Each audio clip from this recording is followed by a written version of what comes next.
Next on our program, we're going to have an update on the Rotary world from RI Director Bryn Stiles, and I've got a short introduction for him as well. Bryn joined the Rotary Club of Barrie, Huronia, is that pronounced correctly? Okay.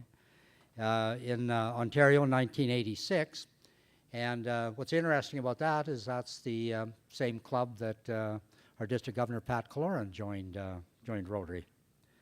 He was club president, served as assistant governor, was a district conference chair, and led a group study exchange to Australia. He was district governor in Rotary's centennial year, 2004-2005.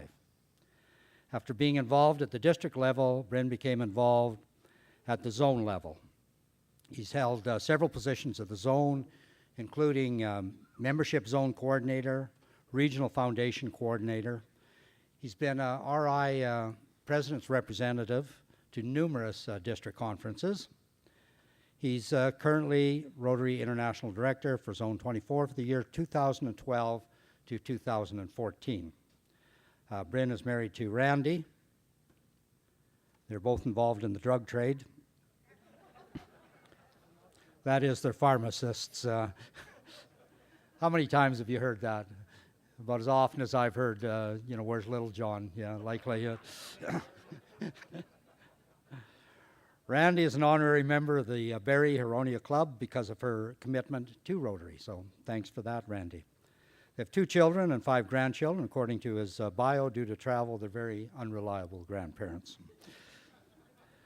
Bryn also serves the community outside of Rotary, served 3 years on the board of YMCA Canada, currently on the board for a local theatre company, and the vice chair of a long-time care facility. Bryn and Randy are multiple Paul Harris Fellows, Foundation Bequest Society members, and members of the Archclump Society.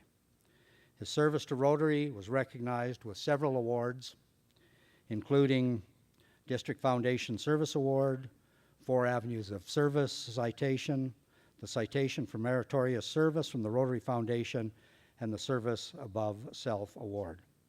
Please welcome Director Bryn Stiles.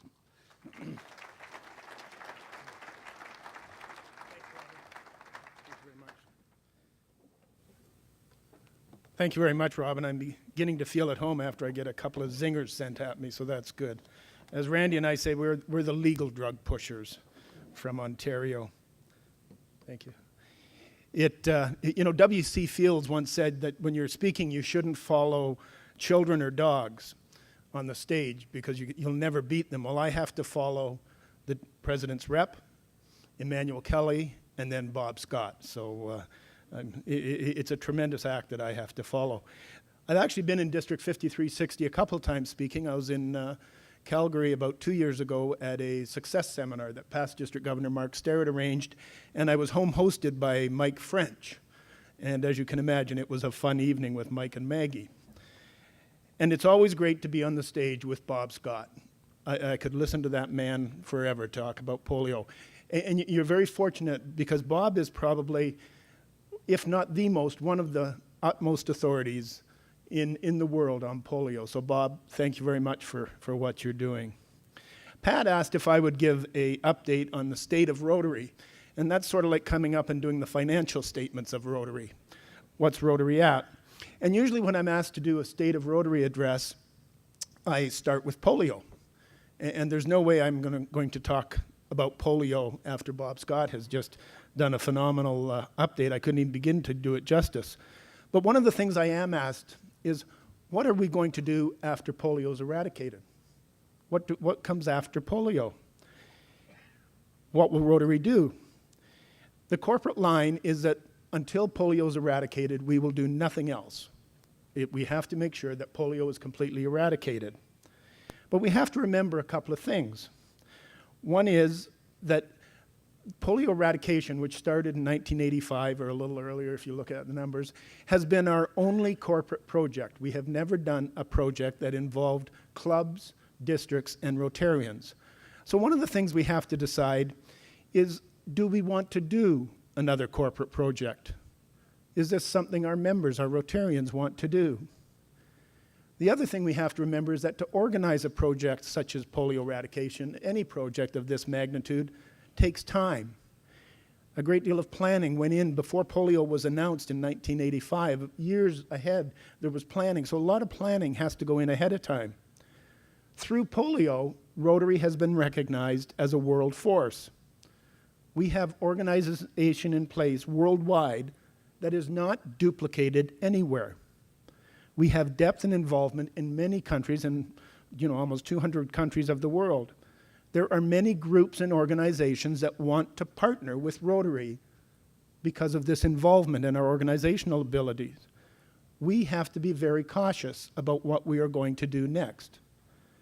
My thought is, and this is my own personal thought, and other directors and trustees talk about it as well, but my thought is that before polio is, once the last case of polio has happened, but we're waiting for the 3 years to make sure that there's no more cases, the Board of Rotary International and the trustees of the foundation will start to survey Rotarians and investigate whether we want to do another corporate project. Is this something that we want to do? Is it something we need to do?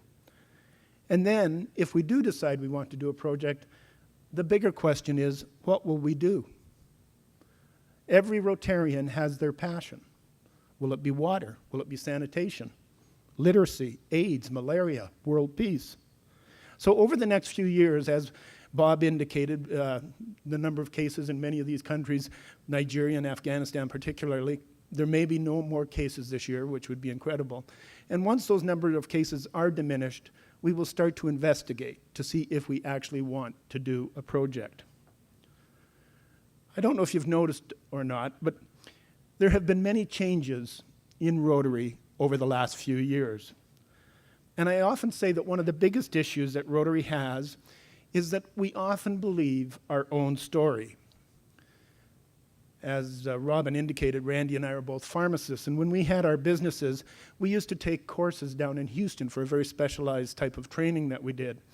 And one of the courses that we took was a business course, and the instructor on this told us that when you go back, you want to promote your business. So you tell your community, your customers, that you are the best at what you do. But the other thing he cautioned us about was don't believe your own story. You can always improve. I believe that many years ago, Rotary started to believe its own story. If you look at our numbers for membership through from the early 1900s right through to 1990, membership grew every year. We had no problem. But times changed, and Rotary did not keep current, either technologically or with the demographics of what was happening in society. Things had changed. Society had changed. The good news is that Rotary has learned and has put plans and programs in place to improve and to correct those earlier mistakes we had. The bad news is that change, it requires a change in how we think and how we get things done in our first 90 years, from our first 90 years of existence. And I found this quote from Alfred Perlman in 1958, who said, after you've been doing a thing the same way for 2 years, look at it carefully. After 5 years, look at it with suspicion. And after 10 years, throw it away completely. This is what we have to do. Now we're going to see if I can get this to work. So the new face of Rotary. I think you all know in August of last year, we launched a new website and a new logo. I can tell you that if you want to hear from Rotarians, you change something that they're very attached to, their logo. I had emails, phone calls, not death threats like Bob got, but from Rotarians who were very upset about the logo change. But the changing of the logo is only a small part of what we're trying to do in the rebranding and revitalization, or putting a new face on Rotary. First, you have to remember a couple of things about the new logo. Although we're all attached to the logo is our face to our external audience. When you have a corporate business, Nike or any of the big brands that we're all familiar with, that's their face to their external audience.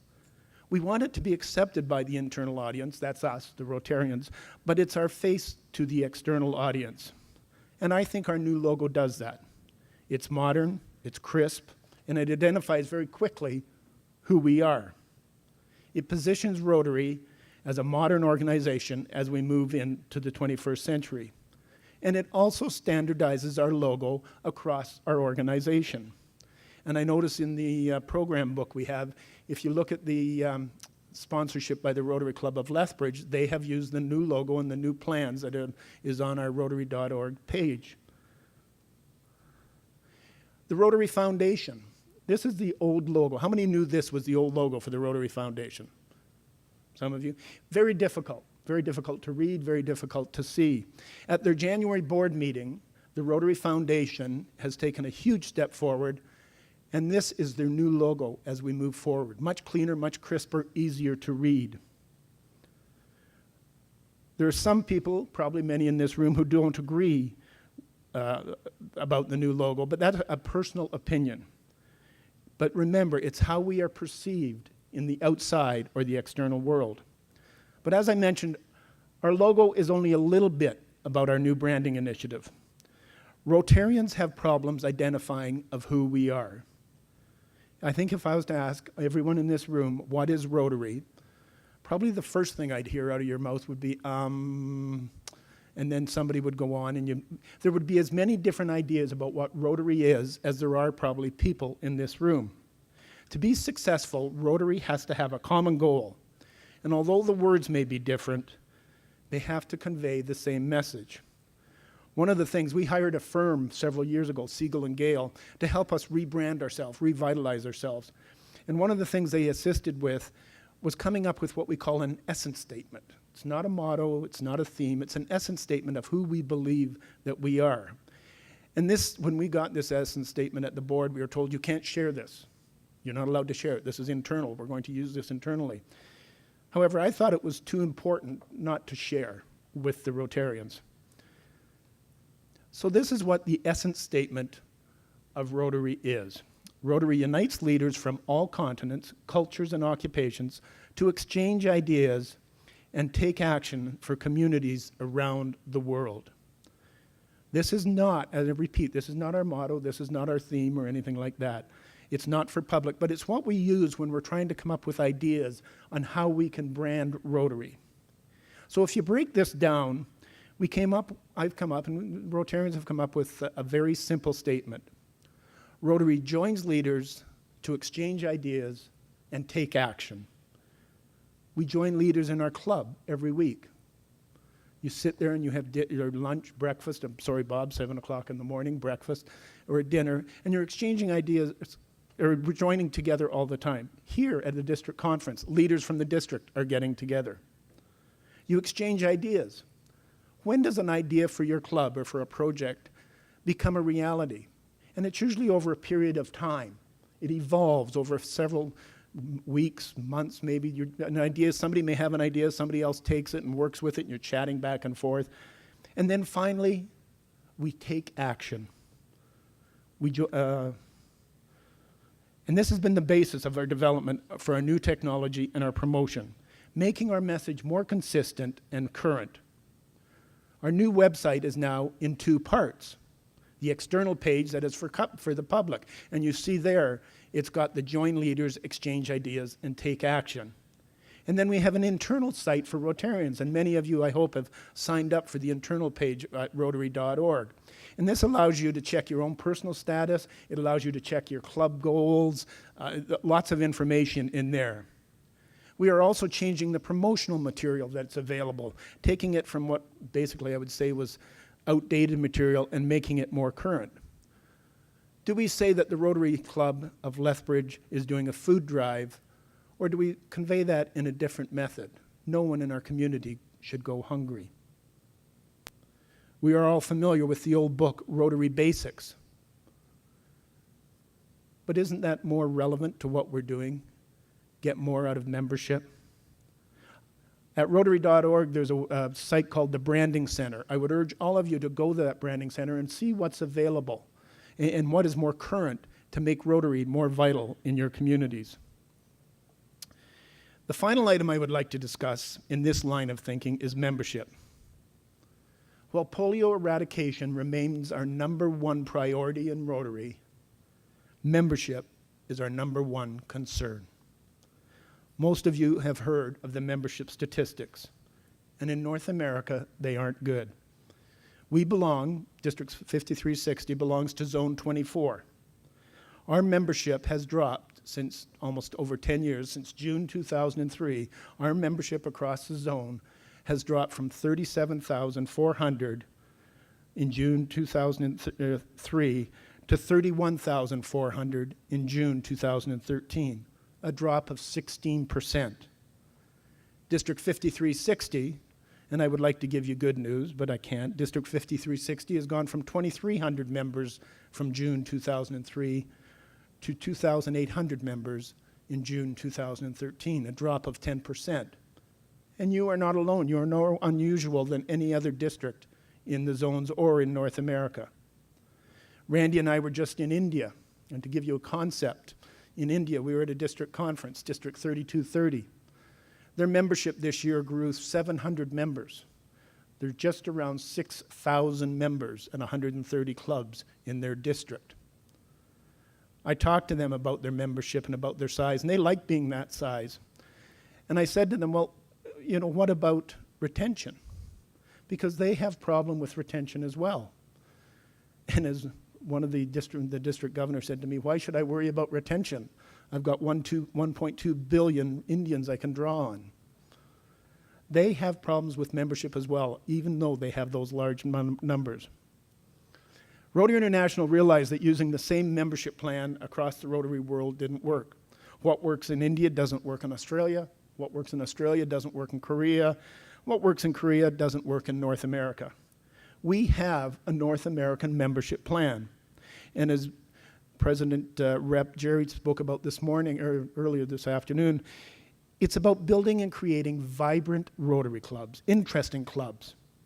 It is built on attracting and engaging members, making them feel that they are contributing and that they're wanted. RI has put time and staff into creating resources and a toolkit, and many toolkits that clubs and districts can use. We will help clubs and districts do strategic plans. But I have to tell you that I get upset when I talk to people about membership and someone comes up to me and says, what is RI doing about membership? We have done our job. The only thing we can't do is change your club's culture for you. We can't force you to seriously look at your clubs and identify the problems. Sometimes introspection is a difficult thing to do. I had a phone call with the district governor from Nova Scotia just before Christmas, and he was telling me a good news story.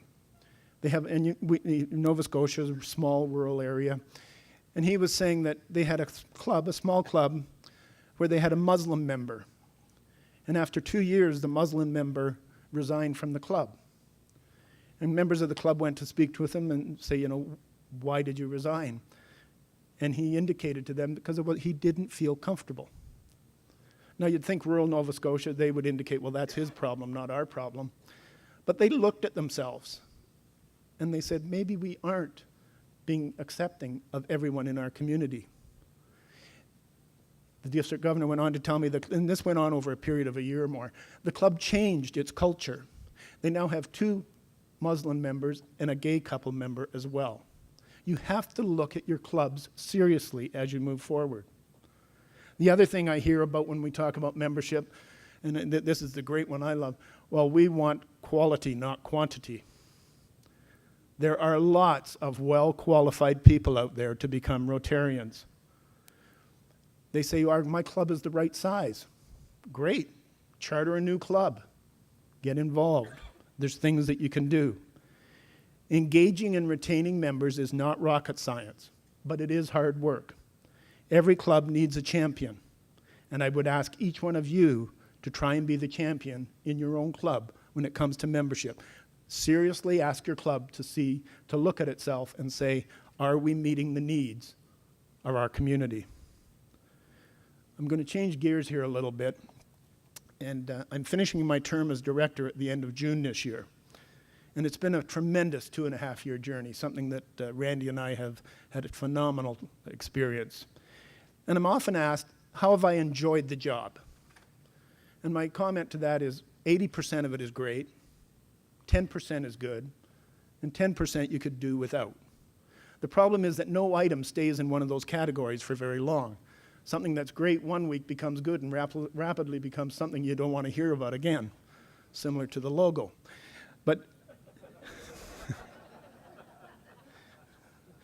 But the other thing, but about a year ago, a member of my club came up to me and she said to me, she didn't ask me, how was I enjoying the job?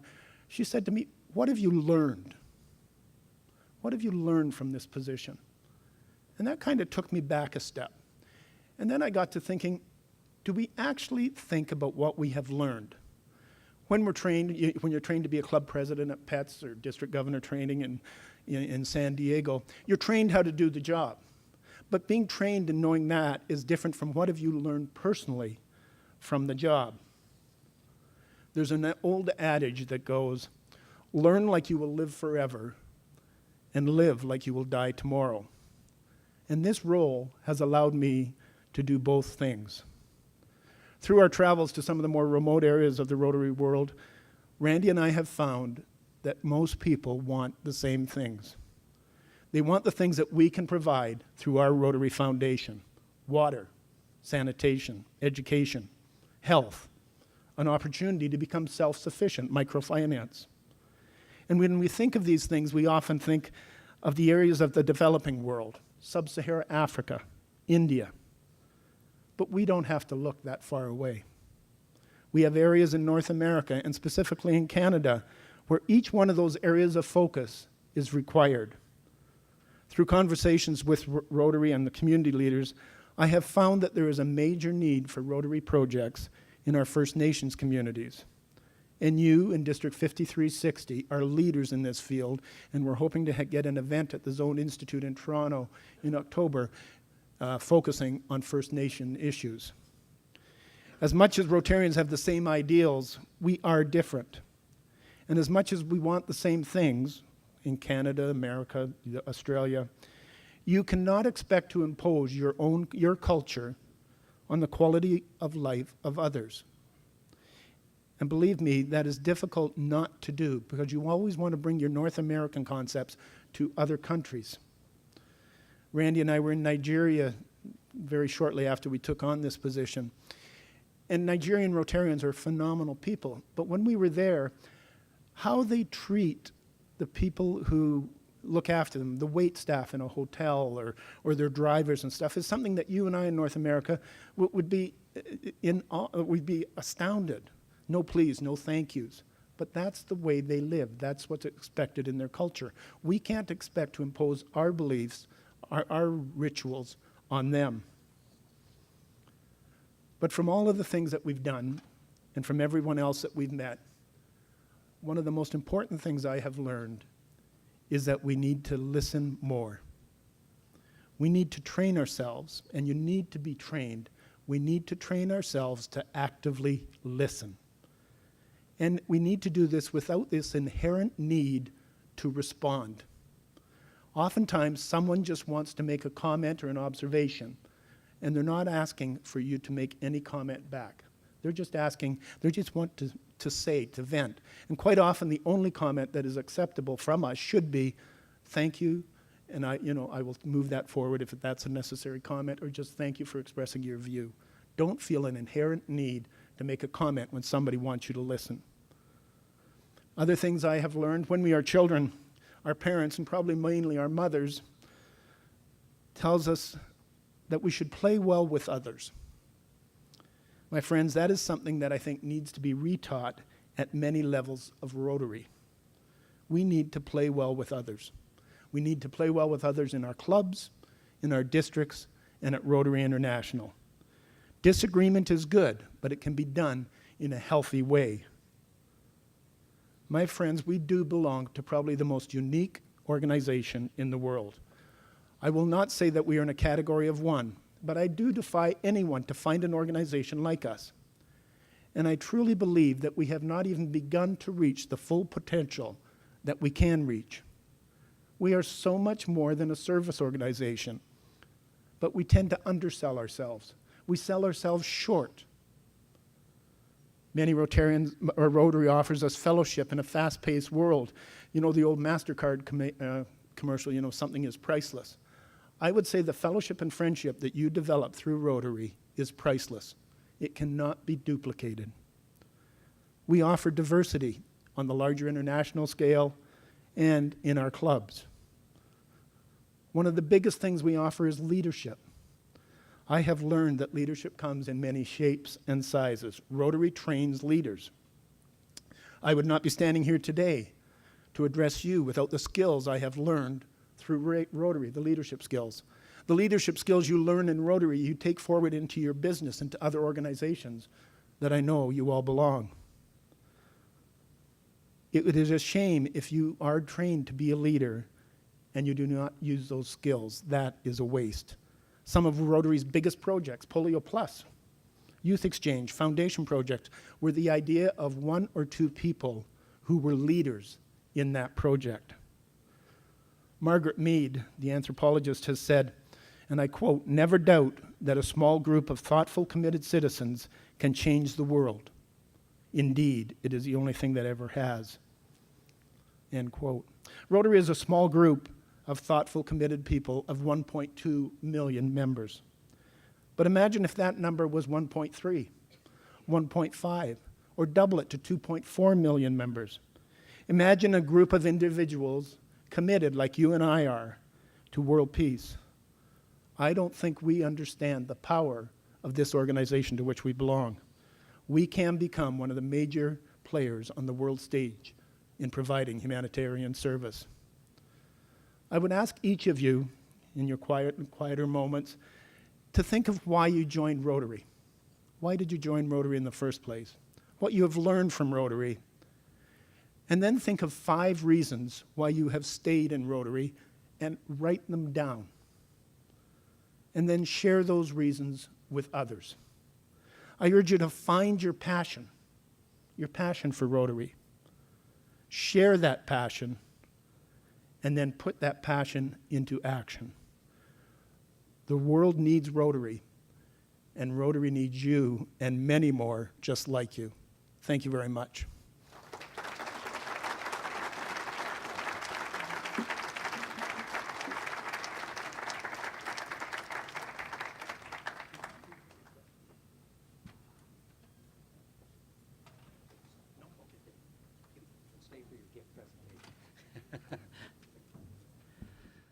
Thank you very much, Bryn, for bringing us up to date on the world of Rotary. Thank you for challenging us, because there are many challenges. There's many accomplishments, but there's many challenges as well. And I guess the big challenge is change, the fact that we do have to change. But we really appreciate you taking the time, traveling out to Alberta, making this presentation, informing us on what is happening in the world of Rotary. And with that, I'd like to give you a small token of our appreciation.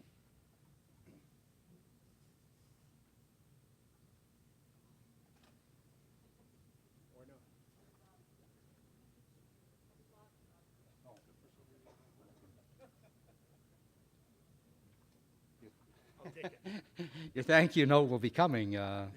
It was addressed to Dean, but anyway, we have a little memento of Lethbridge here with the new Rotary logo on it, or I hope it's a new one anyway. But anyway, thank you very much, Bryn. Thanks, Robin. Thank you.